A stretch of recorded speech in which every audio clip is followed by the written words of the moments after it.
যদি ভোটারদের কথা ভাবে এখনই উনি ঘোষণা দিক, আগে সমাধান পরে আগে সমাধান, জোরে আগে সমাধান, আগে সমাধান। এবার মমতা ব্যানার্জি কথা বলে কি বলে না সেটা দেখার বিষয়। কি বলছি বুঝে আসছে? ওনার গদিটা বড় দরকার না ভগবান গোলার এই 40% মানুষ যে আতঙ্কিত আছে আতঙ্ক মুক্ত করাটা আগে দরকার। আমি আপনাদের বলি, পশ্চিমবাংলার এই মুহূর্তে সব থেকে বড় রাজনৈতিক দল তো হচ্ছে তৃণমূল কংগ্রেস, অস্বীকার করার কোনো জায়গা নাই। উনি যদি ভোট বয়কট করে, কেউ ভোট করুক আর নাই করুক বয়কট, নওশাদ সিদ্দিকী আইএসএ মমতা ব্যানার্জি সাথ দেবে এই ভগবান গোলার 40% মানুষের জন্য। আমি তো রাজনৈতিক ভাবে চরম বিরোধী মমতা ব্যানার্জি বা তৃণমূল কংগ্রেসের।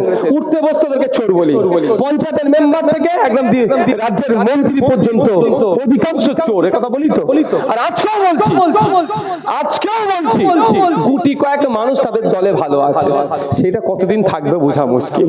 কারণ আলুর বস্তায় সব আলু যদি পচে যায়, গুটি 2-4টে আলু আর ভালো থাকবে? বুঝতে পারছেন? এত বড় বিরোধী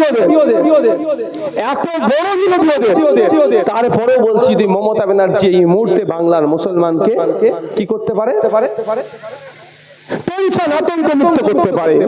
মমতা ব্যানার্জির ঘোষণা করা দরকার যে আগে সমাধান হবে পরে নির্বাচন হবে।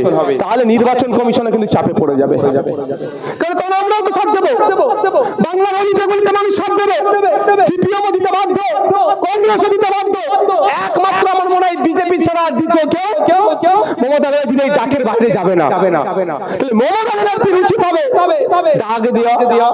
তারপরেও যদি নির্বাচন ঘোষণা করে দেয়, ভোট বয়কটের ডাক আগে মমতা ব্যানার্জি দেবে যে এই নির্বাচন আমি কন্টেস্ট করব না। আমি আপনাদের কথা দিয়ে যাচ্ছি, আমরা মূল্যবোধের রাজনীতি করি, মানুষের ভালোর জন্য রাজনীতি করি, মানুষকে আতঙ্ক মুক্ত করার জন্য রাজনীতি করি। মমতা ব্যানার্জি যদি ভোট বয়কটের ডাক দেয়, আইএসএফ মমতা ব্যানার্জির সাথে সাথ দিয়ে ভোট বয়কটের ডাক দেবে। এই দেখুন ক্যামেরা হচ্ছে, এত মানুষ। ওই ডবল চাকরির গল্প আমি শোনাবো না, যেটা করতে পারবো সেটা বলবো। তাহলে এখন কাজ কি হবে? আতঙ্কে রাখবার নাম হচ্ছে বিজেপি তৃণমূল, আর আতঙ্কে মুক্ত করার নাম হচ্ছে, বুঝতে পারছেন? আমার কাছে সলিউশন আছে, আমি ফরম্যাটটা তৈরি করে দিতে পারবো। আমার এখন অত ক্ষমতা হয়ে ওঠেনি। যদি আমার অত ক্ষমতা হয়ে উঠতো তাহলে মমতা ব্যানার্জি ভোট বয়কট করুক, আগে নির্বাচন পরে সমাধান, আওয়াজ তুলুক না বলে এখান থেকে আমরা ঘোষণা দিতাম যে আমরা এইগুলো করবো। হয়নি। আগামী দিনে আপনারা সাথ দিলে সেই জায়গায় যদি আমরা পৌঁছাই করবো।